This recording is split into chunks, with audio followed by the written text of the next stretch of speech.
Hello, and welcome to 100% Real with Ruby. Today, I have one of my Instagram best friends, Brooke, on here. And one thing that we always talk to each other about in the back and forths is just how simple nutrition can be. This is going to be like your non-stop shop for making nutrition nice and easy if mostly fat loss is your goal. But not only that, you want to live a leaner life. Like you want to live it. You don't just want to lose the weight and then gain it back again. And that all comes down to the way that you structure your food, your habits, but also your mindset and approach towards the food. And you've heard it over and over again on this podcast in how the biggest setback is thinking that your sacrifices that you're making to lose weight are going to be there forever. But no, it just feels like sacrifices now. You're doing the hard shit now. And over time, number one, it gets easier. But you don't need to have the exact same sacrifices in a fat loss phase as you do once you're out of it. But it's these habits that Brooke and I are about to talk about that allow you to enjoy that burger, to enjoy that social meal without, there should never really be guilt attached to food. But so many of you experience it, but without that food anxiety, without that guilt, without the, oh no, my life is always happening to me. There are always barriers coming up. I don't feel like this is cut out for me. Well, honey, I mean this in the nicest way because I was there too. It's like you aren't this unique person that has only things happening in your life. Everyone does. It's just that like some people can tolerate a lot more than other people. Like, for example, I wonder how the hell these mums with 3 kids manage to juggle everything when you see them prepping their meals, showing up, and I'm just like, I don't even have 3 kids, and I'm not even at that level. It's like, I'm not even at that level, but we all have our own level that allows us to find our balance, our normal, which to me, my balance might not look like your balance. My balance is I prep my meals every single week. Like I prep 21 containers. I have 5 meals a day. I prep meal 2, meal 3, meal 4. Meal 1 is bread. Meal 5 is bread because I fucking love bread, but they're easy to go. And this is going to kind of weave into the conversation I'm about to start off with Brooke, in that so many of us, we're not only wasting excessive money on products, on gimmicks, on fat loss supplements, on new programs, new challenges, things that we just want to see results. But we're also putting that money towards things that aren't allowing us to finally be confident. It's like we're doing all these artificial things, but they're not things that are truly making us confident in ourselves, proud of the body. So like, yes, go do the beauty things that you need to do when you can do them as well. But it's like, what is it you truly want? What's going to make you happy? Because you can't complain about the results you don't have if your priorities, and like I always say, if you look at your outgoings in terms of costs, that will determine not only your priorities, but the results you are seeing in your body, because you don't get results from focusing on results. I'm going to let Brooke go on her monologue soon because she started ranting right before I clicked record. And I'm like, fuck, wait, I need to click record. But not only your results, like you don't get results from focusing on results. It's what are your priorities? Where are you directing your money? Because you don't start with a coach and then do their minimum period and then leave. Like you need to be willing to dedicate yourself to a long period of time, at least a year. Give yourself that year to set you up for life. That is an investment in yourself. It's not a cost. These other things are costs. And what this is relating to with what I was talking to Brooke is food set people saying that healthy eating is expensive. This is expensive. Well, if you hire the supplement bro that's going to put you on every single supplement stack saying that this is what you need, or you think the latest fat burner or thermogenic is going to help, then that's why. My clients only take creatine. They take protein powder, but that's not really a supplement. And they only take that if they don't hit their protein intake. Or they just enjoy smoothies and they do that. Or they enjoy oats for breakfast or cereal for breakfast. Yes, you can eat cereal for breakfast if you need to because you're on a time crunch or because you enjoy it. But where's the fruit? Where's the plants? Where's the protein? That's where adding in fruit, That's where adding in protein powder can make cereal, especially if you pick a whole grain cereal, especially if that is your meal for breakfast and it's not like a side to an omelet or something, then yes, it's best to pick the whole grains because that's going to help with many other things. We'll touch on that part later with food choices. But cereal, that's called a fast meal. My bread in the morning, that's a fast meal. I don't do sweet food. My dessert is bread. That's a fast meal. But when we think of fast food restaurants, when we actually consider how many times we eat out, how many times we try to get that quick thing on the go, that protein bar, that coffee, that latte, which if you're not including that into your calorie counts and you're wondering why you can't lose weight or why you're gaining weight on deficit calories, that is why. That's why your deficit calories aren't working. Like all these little things count. Plus, if you're eating out a lot, you might be eating in a deficit, but gaining fat, but not seeing results because your deficit calories that you're tracking aren't the deficit calories that your body is tracking. So you're tracking a certain thing, but your body is tracking the excess oil that was put into that food, the butter that it was cooked in, that they didn't, like the calorie counts that you see online are usually half of what is reality. Between half to 70% of what is reality. So the more you're eating out, the more you're leaving to chance. In a deficit phase, I prefer to not eat out at all. If I have to, I will keep it to the absolute minimum. And I'm a bossy bitch at the restaurant. This is what I want. Because a fat loss phase is not meant to last forever.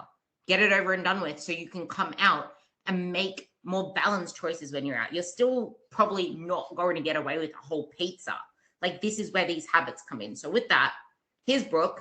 That was a really long monologue for me. I'm sorry, but Brooke. No. I mean, I think it was so awesome. I enjoyed listening to it myself. But I think that, like you mentioned, I love the comment about looking at like how you're spending. Because what is that saying? That's like, that is what is important to you. If you look at how you're managing your time, how you're spending your money.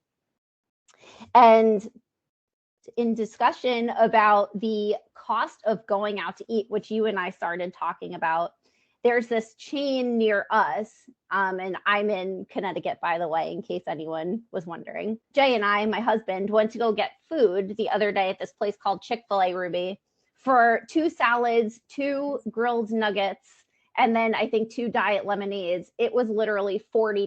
But just that, it's insane.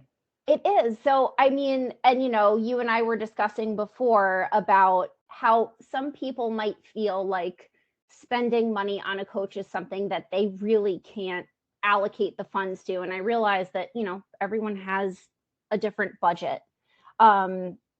But I know that a lot of, you know, coaches might have different options depending on people's budgets and things like that.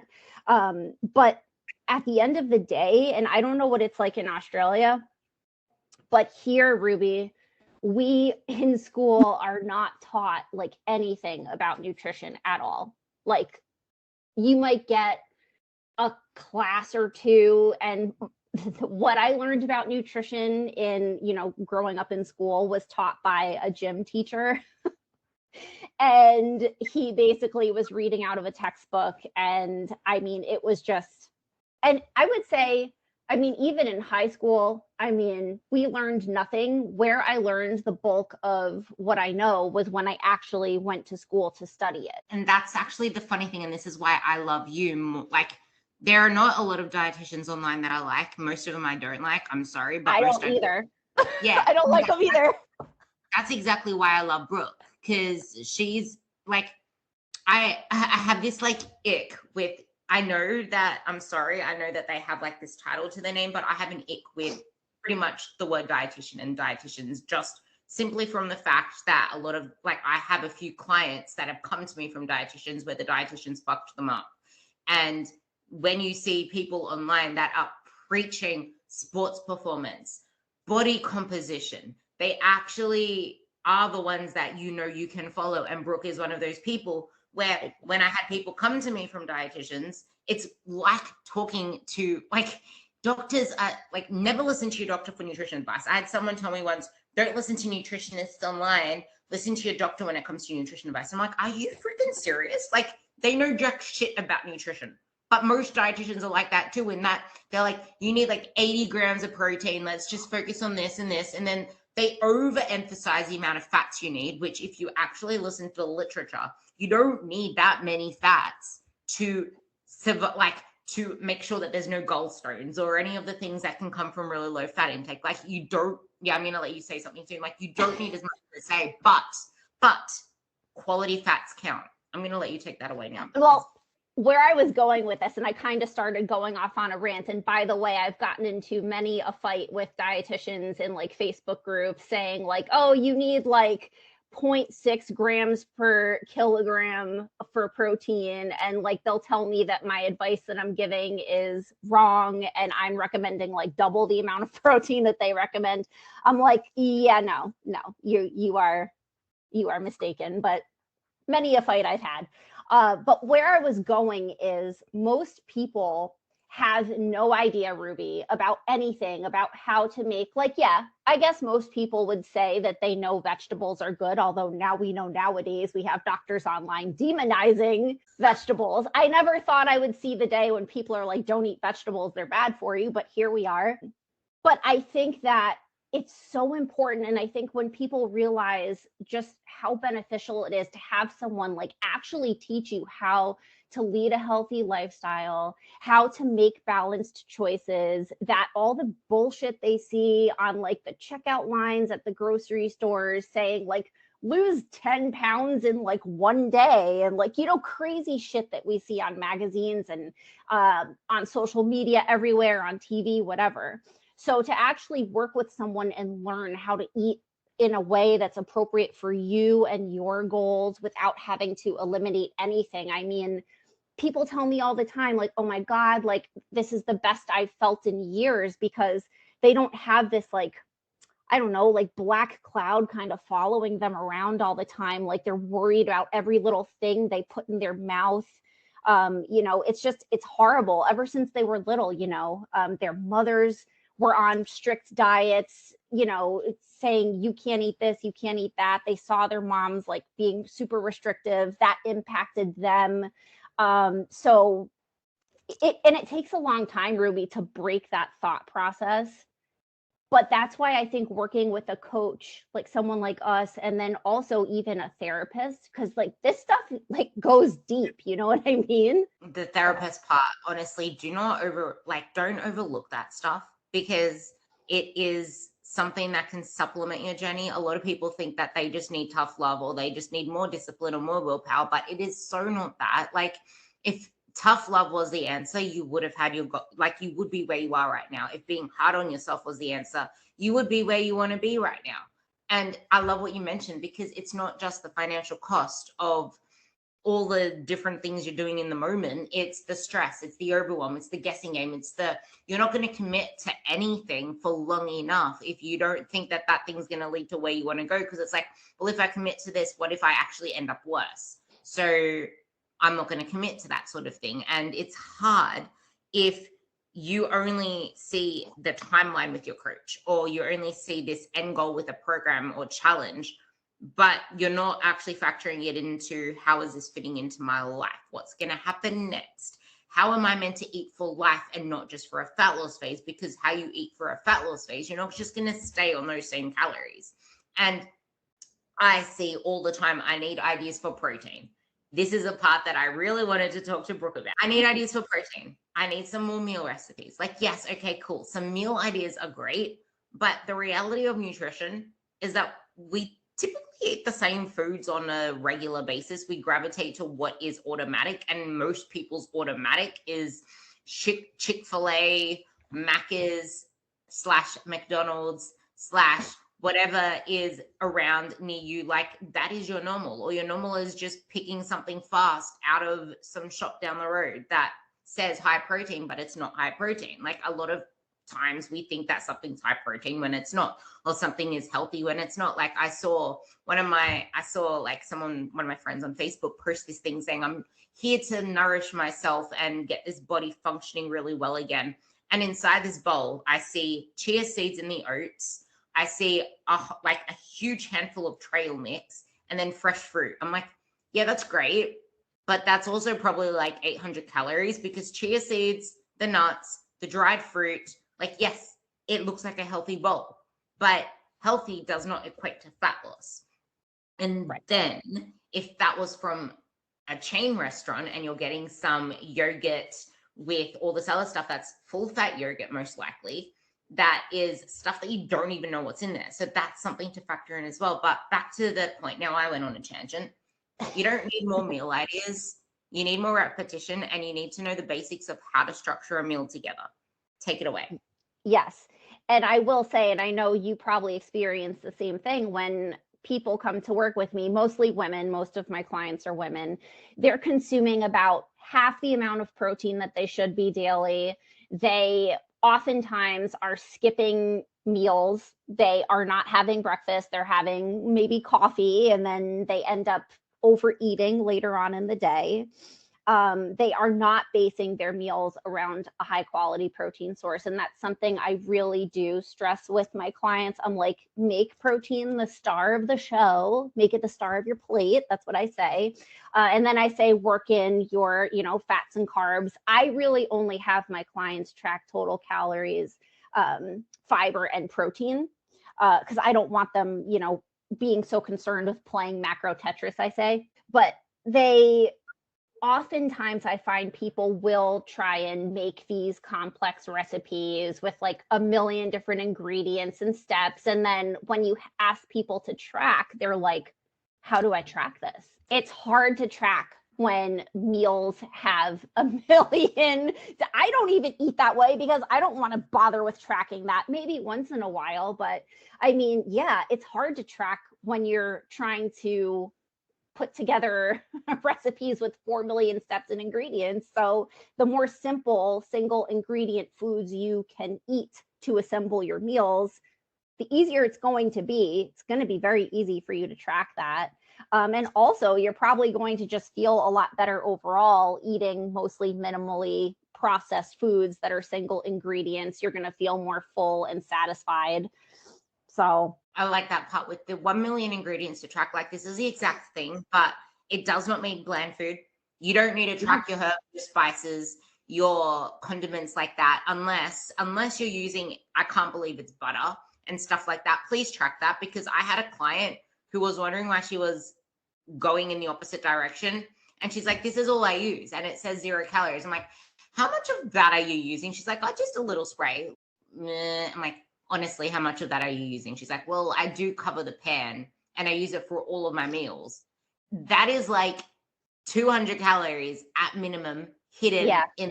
And if you are a small female and you're sedentary, even 50 calories over can blow your budget, because over time, that is 50 times 7. That's 350 calories that you're taking yourself out of whatever deficit you created in the week. That's enough to keep you in maintenance.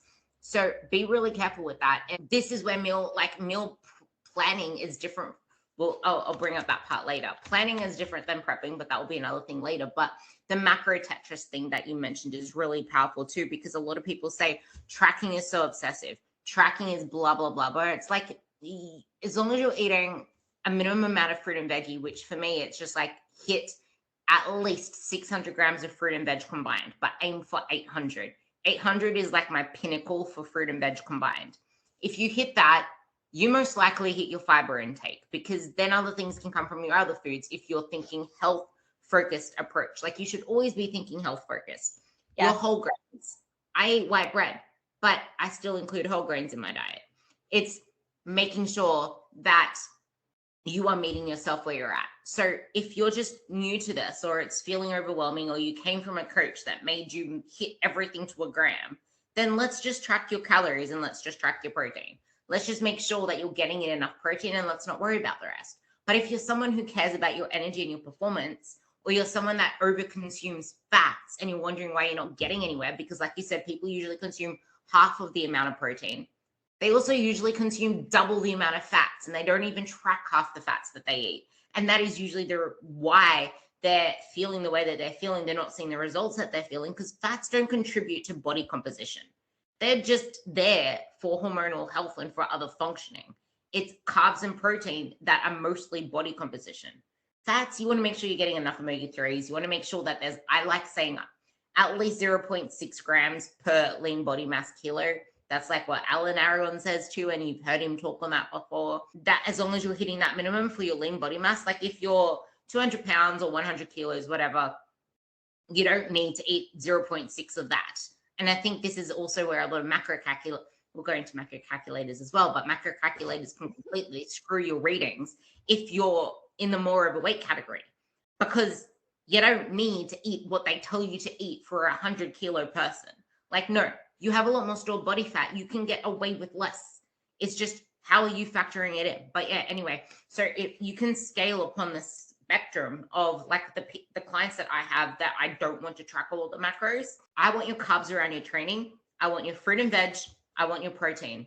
I don't care where the end of day totals hit. So that's my little spiel on macro Tetris. So now let's do meal planning versus meal prepping and macro calculator bullshit. So with meal prepping versus meal planning, I don't know like what you recommend to people. But I do think, what's that? Our ingredient prep chat. Oh, ingredient prep. Yeah. Well, that's how I eat.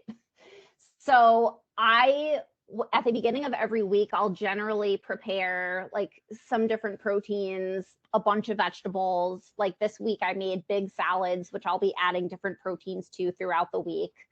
Very boring, but also very delicious. I'm getting lots of fiber. And I think that for me, like, I just want to know that that's all taken care of and set for me. And then you don't have to worry as you go throughout the week. But I know, and I'm sure you see it too, a lot of people are worrying meal to meal because they haven't prepped or even thought about anything, Ruby. So it's hard to hit targets, and it's frustrating when you don't take any time to prepare. So every Sunday, almost, I think you've seen my posts, I'm like, Sunday's a good time to set yourself up for the coming week.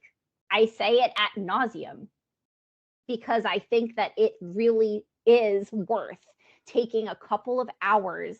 Even an hour, I feel like would be better than nothing, to just go into the week knowing that you have yourself set up to make some good choices that you don't have to worry about.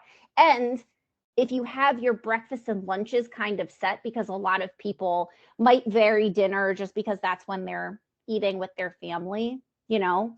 But if you have your breakfast and lunch set, then you only really need to worry about dinner. And that's enough variety to keep spice in your life as well. Yeah. And it's like, you don't need to eat the exact same carbon copy meal if you're not like me and my ADHD likes working that way because I need structure. But if you're not like the ADHD, like a lot of ADHD people say that they need a lot of variety when really you don't. You need that variety. Like you need to add more spice to your life. With us, decision fatigue is the worst. And if we aren't planning ahead of time, I know I probably don't have a lot of neurodivergence on this podcast, but if you're someone who is really busy and you're already making a lot of decisions for the family, the last thing you want to do is have to make a decision 6 times a day, 4 times a day, 5 times a day. That's like 30 times a week on average that you need to be thinking about food. No wonder you're overwhelmed. No wonder you go to fast food. No wonder you think this is too hard for you. Like, you can be like Brooke, you can ingredient prep because that's exactly what she does. She preps a bunch of proteins. She has a lot of like stuff that's ready to go that you don't need to prep. And she has the salad, she has the veggies. She preps her, whatever her carbs are as well. I do the same thing, but then I shove them into containers because I really don't want to worry about cooking. I just want to shove them into the microwave and have those 3 meals there because I'm busy. And I know a lot of you are too. You, like many of you might not have the luxury to just cook a fresh meal every single time. Meal prep for at least the day's meals. And you can, like I said, it doesn't have to be a carbon copy. You don't want apple with a meal, have orange. You don't want orange, have peaches. You don't want berries, have something else. Like you can change around the veggie choice. You can change around the fruit choice. If you know that structure that's there, you can be like, I don't feel like rice in this meal. I'm going to have noodles of the same calories. I'm going to have pasta of the same calories. I'm going to turn this into like some bread meal, have like my bread on the side. It's like the same components. Don't want chicken, have turkey. Don't want turkey, have tuna. Don't want tuna, have whitefish. As long as it's still a lean protein. Salmon doesn't count in that because salmon is half protein, half fat. That's something that you need to actually account for in your fats as well. This is where having a coach can help you with your nutrition choices. But yeah. And planning now, because planning is different from prepping. Yeah. So what I recommend to people too, and if you eat a lot of the same meals, you can literally copy and paste those meals into coming days. So it's already in your tracker for you. And you can make those little minor adjustments as you go. So that's one of the many benefits of having a lot of the same meals. But yeah, in terms of planning, again, beginning of the week, sit down, literally figure out what you might prepare for the week. Make sure you go to the store with a list so that you can bring everything home with you or set up a Instacart delivery or whatever, if that works better for you. So then you know that everything you need is on hand and then you're not like scrambling around. I love that part as well. And it's like, I'm always flabbergasted when I do nutrition audits for my clients as well, because I guess it's like a practice that you need to bring in, where if you open my log, I hardly ever open my tracking app. And sometimes if I change things around, it's like I tell my own coach, I'm like, I couldn't be bothered changing my meal plan around in the app, but I pretty much eat the same thing. I just sometimes change a couple of things here and there, but I log that whole week ahead because I eat like I know what I'm eating for that whole week. It's just sometimes I might sub a few things here and there that are similar calories, or I might, knowing me, I'm probably going to be eating an extra freaking 200 grams of pickles than I actually log, and I can't be bothered adding in that extra 200 grams of pickles because I just have a pickle obsession. But it's like I'm in maintenance. That 200 grams of pickles, it's a freaking vegetable that's pickled. Like, what's it going to add an extra like 50, 100 calories? That's not going to blow me out of budget when I'm in maintenance. So know where you are in a fat loss phase. I would probably track everything to the gram. But in maintenance, I just fiddle around with it. I log ahead of time. So many people log as they go, or they just log that day in retrospect. With if you're logging the day in retrospect, you're definitely not hitting your targets because you don't remember everything you eat, everything you snack on. And logging your food can actually help if you're a snacker, because it's like, I can't be bothered logging this and it's a snack. And it might actually deter you from snacking. But at the same, I cannot wait to talk about snacks. I'm so happy about that. That's going to come soon because Brooke and I have the same thing with snacks. It's like, you don't need high protein snacks. High protein snacks are not the thing that you need. Snacking is not the thing. Like, you can have a dessert. You can enjoy dessert with your husband without, like, with my clients, I know that you're probably similar with this because we preach the same message. I don't have to ask, but it's like, let's pack your day with protein. Let's pack your day with produce. You can still add fruit to dessert, which I highly recommend because that's probably most beneficial for you. But then you don't have to worry about having a protein high dessert. You can enjoy whatever the hell you want because you covered your basics for the day.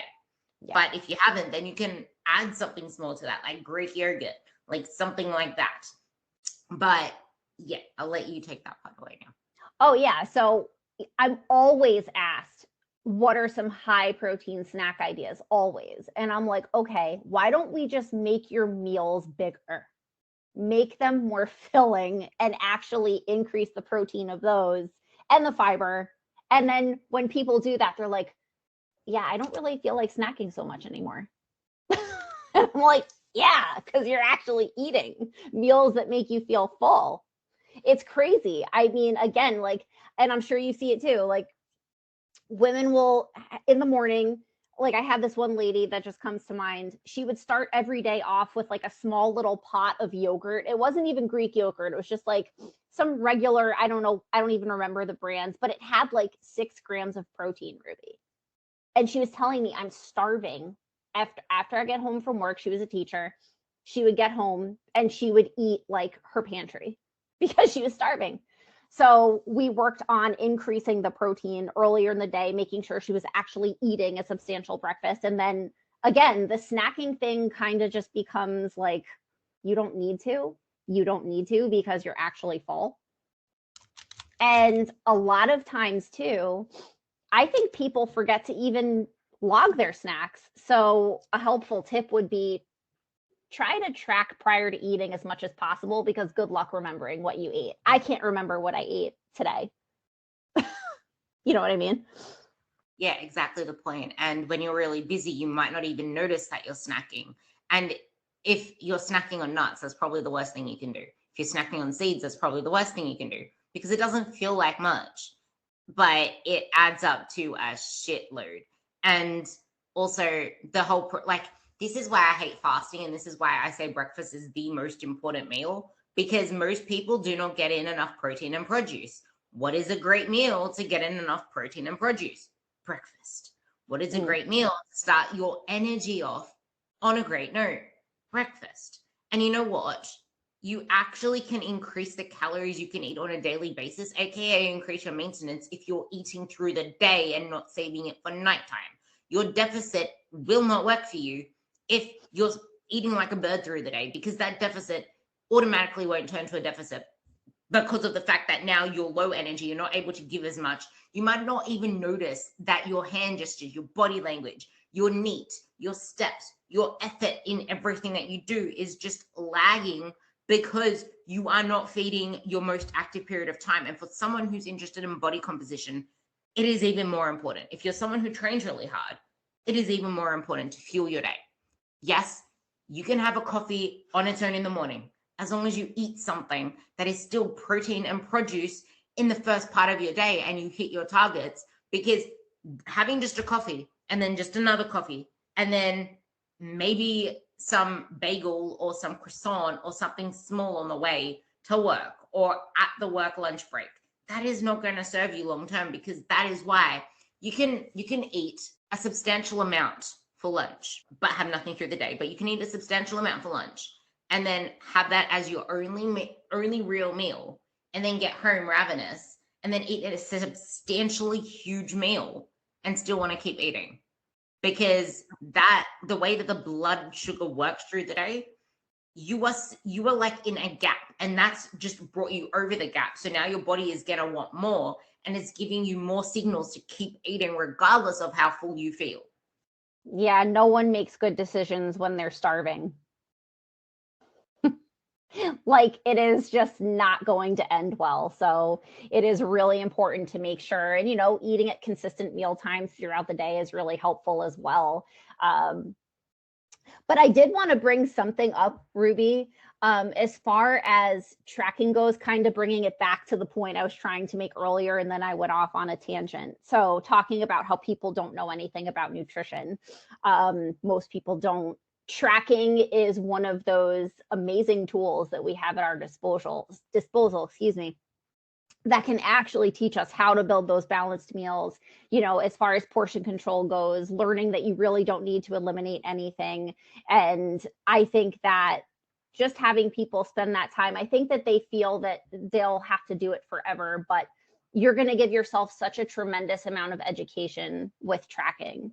So I think that that's just an important point to bring up. I wanted to bring that up. I actually really like that point. Whenever you have tangents to bring up or anything to revert to, bring it up, because I want this to be your deconfusing. I have my own Ruby vocabulary dictionary, in case you guys didn't know, but this is your deconfusion podcast, because like you said, there's the overwhelm, there's the guessing game, there's all the bullshit out there. We want to simplify things. Like, it does not mean being basic and bland, but also, like, if we're talking fat loss, you need to know what you're willing to give up and what you're not willing to give up. You need to, I said this on my stories yesterday as well, in that the fitness industry is overlooking the most important factor that holds people back from their goals. I was going to make this a reel, and I'm still not sure whether I should make it an official reel, because I'm like, does this align with who I'm trying to target? I don't know. Maybe you can like expand on it and give your thoughts on it, but it's so important. Is that our culture revolves around food. It revolves around food. It's going to make it really difficult to get lean with that. It's going to make it really difficult to stay lean with that, because if you do not learn the basics, if you do not learn how to eat out, like, so many people already know how to eat for fat loss. They already know how to grill themselves really hard. It's just that they burnt themselves out doing all of that before, that now they can't lose anything because they can't stick to anything, which brings us back to our culture revolves around food. Food brings emotions. Going back to your therapist point, that can help as well. Like I have two girls that I wish could be a lot more open with me, but obviously this is a hard concept. Yeah. They attach a lot of rebellion to food because everything attached to food was you're overweight, you're fat, food is this comfort thing for you. And they're so used to always being restricted all the time that it is so hard to even gain any momentum. And this is where therapy can come in to help you. But it's like, this is the thing. If you're still trying to achieve this perfect image of how you should eat, or trying to make every meal hit the perfect box to please yourself or please the nutritionist or please the coach, that's not going to help you either. It's okay to start with where you are and just pick one simple habit. It can even be protein and produce. Just focusing on eating more veggies in every meal fills you up. Focusing on how can we increase the protein amount. Like, I don't care if you still have nacho chips with it. I don't care if you still have the cookies with it. But first, have that protein and produce and then enjoy what you're eating and make sure that you're eating it mindfully. So many people gulp their food down in less than 5 minutes. Yeah, that's true. And I think in terms of what you mentioned about being rebellious, I mean, I know a lot of people that I've worked with have come from houses where, you know, food was their only source of comfort. And, you know, I don't know exactly what the relationship with their parents was like, but they've always turned to food to comfort them. So then to step away from that, I mean, it can be, I can imagine it would bring up so many different emotions, but to break a pattern that you've had for so long, it requires so much effort. So many things that we do are just, we don't even think about it. Like you walk into a room, you switch on a light switch. That's something that is so ingrained in us that we don't even have to think about it anymore. Like brushing our teeth every day. Hopefully everybody does that twice a day or more. But, you know, like things like that, we don't really give much thought to. And I think that the more people put that effort in and the more that they do the hard things that might feel really difficult at first, in time, hopefully you get to a point where it is as easy as something like brushing your teeth.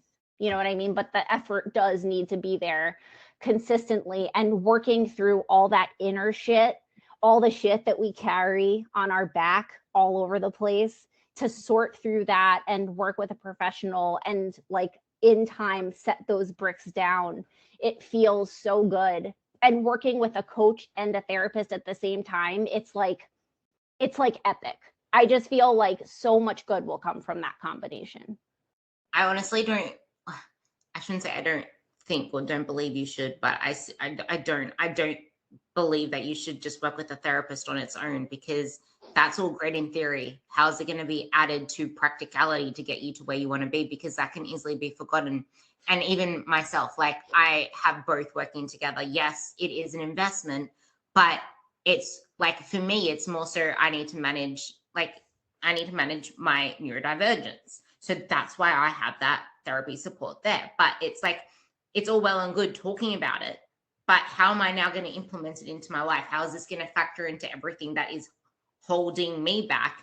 And I say holding me back because so many people look to everything they want to achieve. They're not actually looking to where they are right now. What is holding you back? It's all great and good to want X, Y, Z, but where does it fall off the lines? And I just pulled up your post because I wanted to like bring something up, but relationship with food is more than macros and calories. It's more than restriction. It's more than eating more, because a lot of people are already eating a lot more than they realize. It's not you're eating too little, because if you were eating too little, you would be losing weight. It's just that you don't understand nutrition and you can eat a lot more food. It's just that food doesn't equate to calories. Like that's where the protein and produce comes in, and it's learning how to eat, but also why do you eat the way that you do? Why do you move the way that you do? Why do you not move the way that you do? Why do you not eat the way that you ideally want to eat? Because if you know what you should be doing, but you're not doing it, there's a reason for that. Maybe you're setting the bar too high. Maybe you're setting your expectations too high. And it's funny how you always come down to the simple things where make sure that you get some ingredients prepped, have color on your plate. Like if you think of these health focused approaches, everything else gets easier and you get to enjoy the special moments. And Yeah. yeah, I'll let you take that part. Well, I was just going to say, I think that people either feel like they're either perfect or fuck it completely. Like, I'm not going to care. I'm going to eat everything in sight. Fuck this, fuck that. You know what I mean? But there is a middle ground. And that's where I think that we should live most of the time. Yes, we do, I think, we do need to, I'm not necessarily be hard on ourselves, but everything can't be, okay, whatever. I'll do it tomorrow. Like, we do need to light some fire under our ass and get shit done. But it's okay. We all have bad days. One of our friends passed away the other day unexpectedly. Like, I have to tell you that if I did not have my shit prepped, Ruby, I probably wouldn't have eaten anything. I just didn't want to eat. I didn't want to do anything, but I did because I had my food prepped. I still went out for my walks because those are like healing to me. You know what I mean? But not to get dark there, but it's important, like, we can't throw away taking care of ourselves completely when we have those bumps in the road. We just need to show up and do the best we can. And you've heard the term keep promises that you make to yourself. I mean, that's what you're doing. If you show up and you're genuinely doing the best you can, and only you know what that means, only you know what that is. I don't, you don't, only you, like the client, would know what that is. Then that's all that I always say, it's all I'd ever ask of you is to do the best you can. Yeah, it's not like being hard on yourself is different than keeping promises you make with yourself. It's just that you need to make sure the promises that you're making with yourself are ones that meet you where you are at. And self-care, usually the times we don't want to do the self-care are the times that we need it most. Yeah. Self-care, loving yourself, accepting, compassion, that is all about holding your promises. And you will always berate your body, hate your body, feel like your body isn't where you want it to be, and all this other bullshit if you're not living in line with the vision that you have in mind that you know you can be. Because if you know that you can be acting this way, and this is the way that you want to act, and these are your values, and these are your values, but you're acting over here not in alignment with it, of course you're going to get harder on yourself. Of course you're going to look for fast fixes because you feel this incongruence, and the brain doesn't like that. The brain likes things to be true. And I'm reading a neuroscience book at the moment, and I'm absolutely obsessed with it. But it's like what you said with flicking the light switch on, like these patterns. She told a story in there about how she got this new frothing machine, but to be able to froth her coffee, she can only put in a little bit of water into the actual mug before she froths the coffee. But because for 22 years of her life, she's been filling it up all the way to the top a certain way, even like a month into having this frother, she still always forgets to only fill it up a little bit because it's such an automatic routine to fill it up that much. And that is the reality. Like, the longer that you've been doing this for, the longer it is ingrained into your patterning, the more you need to put conscious effort to that thing to change. And if you're trying to put conscious effort to 10 different things you want to change, you're going to change nothing. Like for me, I had a few things that I wanted to change this year. The only thing that I've successfully nailed is my reading routine. Last year, I had a few things, and I still have one of those practices that I haven't stopped now because that was the one thing that I'm named as my top priority because I'm getting older now. So my skincare was my first importance there. And how did I make it easier for myself? My whole friggin' bathroom was full of skincare products to remind me, let's do this. I habit stacked it with, I wash my face every night. I brush my teeth every night. There's my habit. So I habit stacked it, and that helped me keep it. And then I habit stacked my reading. I habit stacked it with, I'm reading this with my last meal, and then I'm going to read it in bed.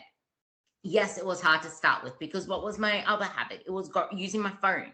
So now what I do is I set 1 hour aside to read with my dinner, and then I allow myself 30 minutes of social media time to scroll my phone before bed. But then the phone goes away at 8 o'clock. So if I get in bed before 8 o'clock, that's my social media time. And then at 8 o'clock until 9 o'clock, I read. And then I go to bed. And here's a good tip as well, because I know a lot of people have sleep routines that aren't great. We might talk on sleep and steps, the 2 S's soon. because yeah. But if you have a phone, which you should, if you are someone who likes buying new phones, and a lot of people like doing that, I don't, but I got a new phone and it has this thing called sleep mode on it. And this sleep mode turns off all my apps, except the ones that I set to not turn off. So the ones that it doesn't turn off is my coaching app with my coach, because I have habits in there that I track before I sleep, and my food tracking app, and blah, blah, blah. There's some that don't turn off, but everything else turns off. My phone goes to grayscale. It goes on do not disturb mode, and I can't open Instagram. I can't open Facebook. I can't open the typical tabs that I would be scrolling at night. And that goes on at 8:15. I give myself a little 15-minute leeway for my scrolling, because I know that I might want it, because sometimes I might not get in bed until 7:30 or something. It's like I want a little extra time to scroll. But then it goes off, and I make sure it, like, so many times I want to cancel that thing, but I don't. I keep the promise to myself. And when I do cancel that thing, I immediately regret it. I get hard on myself. I feel like crap. But then I'm like, wait, berating myself for this isn't going to make it any better. I just need to make sure that I make the next positive step tomorrow. Yes, okay, I don't feel great about it. That emotion is okay to sit with. Don't just shun that off as negative, because that is showing you that you want to do this. But it's like, okay, what are you doing with that feedback? If you want to say anything else on that, go away with it. But let's go to sleep and steps, because Brooke and I first engaged on social media with boots, and we used to just boot emoji. We have to bring that back. No one will know our language. Boot emojis back. Go. Wow. So, well, I will say with the sleep routine, I know, like, what helps me personally is I, like, as it starts to get darker out, and it's started, well, not really, not yet, because it's, summer here, but when it starts to get later in the day, like, I make sure that I keep lights dim. I definitely put my phone in another room at night. I don't want it next to me, because looking at your phone totally will keep it, like, wires my brain.